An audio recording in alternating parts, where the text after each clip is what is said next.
Once upon a time, Adia sat at the bamboo tree, watching the children play. Laughter filled the air, unbothered by fear. The village has changed, but something in the air felt different tonight. She closed her eyes and listened. Then she heard it, a whispered, faint but a distant one. The part is not finished. Her heart pounded as she listened. She had thought the moon's story was over, but now a misery had begun. A human figure appeared at the village gate, clothed in a deep blue, shimmering like the night sky. His eye held a weight of a grieved one. He said, "I am looking for Adia." The villagers murmured, "Beware of the strangers." Adia stepped forward. "I am Adia." The man studied her. "Have you broken the moon's hold? But have you truly freed us?" Her breath caught. "What do you mean?" she asked.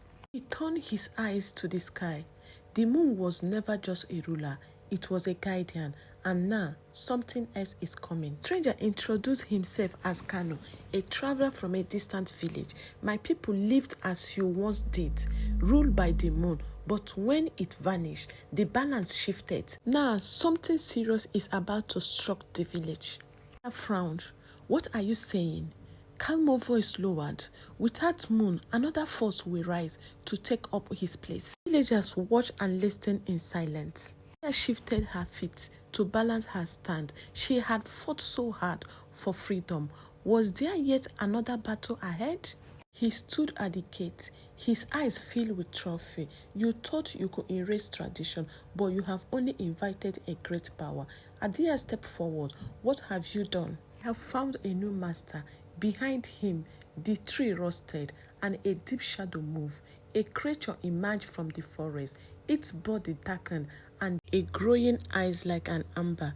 The villagers gaped in horror. The villagers raised his arms. "This is the true ruler of the night." Its voice like thunder. "You have cast away the moon. Now I will take its place." Adia stood her ground. "We do not need rulers." His eyes narrowed. "Then I will make you kneel." As carefully watched to cover as Adia and Kano stood firm. "Dare not challenge the moon," Kano said. "Now you must challenge the darkness."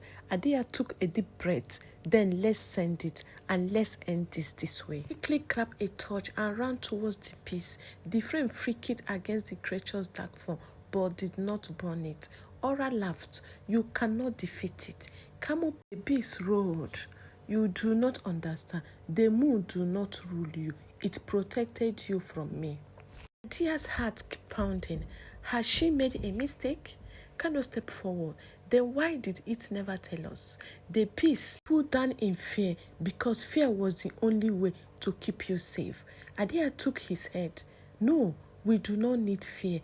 We do not. We will find another way." He turned to the villagers. "Stand with me." One by one, they stepped forward and the beast hesitated. The beast roared, but the villagers did not run. They did not bow. They stood together. The beast formed waves. This is not how it was meant to be. Kano stepped forward. "Leave now or you'll be destroyed." Beast led out a final roar, then vanished in the shadow. Some of the villagers fell on their knees. "No, no, no, no." Adia turned to them and said, "It is over." Villagers breathed a breath relief as the peace has finally left their village. Kano cited, "The darkness will always seek rule, but as long as you stand together, it will never win." Adia nodded. "We will never let fear control us again." Peace was banished and sent away forever from the village, and peace returned. For the first time, the night sky felt different. No rulers, no cause, just stars shining freely. As Adia sat by the river, feeling the wind on her, she had fought for freedom and peace, and now, at last, they had it. The villagers thrived under its new ways of life. The hunters and farmers worked together, and peace returned back to the village. Adia, now a leader in spirit, not in title, taught children stories of courage. And so, every full moon, the villagers danced, not for faith, not for survival, but for peace and harmony, and for the joy of being free.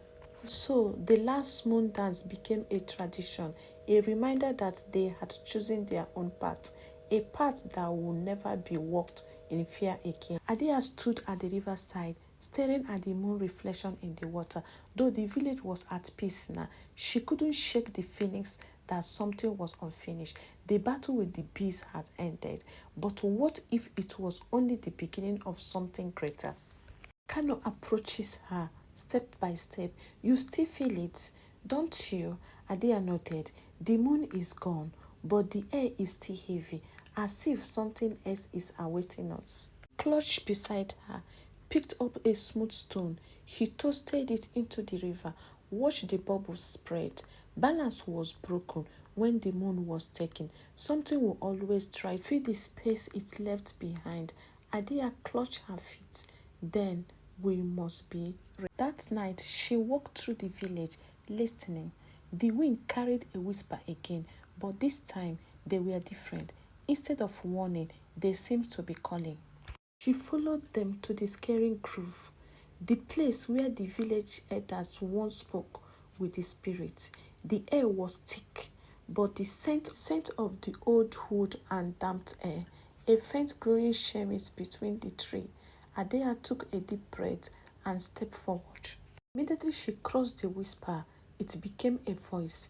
You have broken the chain, one voice murmured. But the story is not over, another one added. Adea's heart pounded. Who are you? She demanded. Her face became brighter, and suddenly she saw them. A figure stand in the midst. The face were familiar, yet a distant ancestors. They had come. One of the spirits stepped forward. She was an old woman, her eyes filled with both sorrows and pride. Child, you have done well, what many fear to do, but there is more to the say. There is more to the moon story than you know. Fell to her knees, breathless. The moon hung freely once more, shining brightly over the land. Kano helped her up. You did it. I say you did it. She shook her head. She did it. We did it all together. As they made their way to the village, the night sky felt different, calm and whole. When they arrived, the villagers rejoiced. The moon has returned, and with it, a new beginning. The night under it, the people danced, not in fear, not in sorrow, but in celebration. And so, the legend of the last moon dance was completed, a tale of courage, distance, and power of those who refuses to be ruled by defeat. This is the end of our story. Please like and share. Thank you.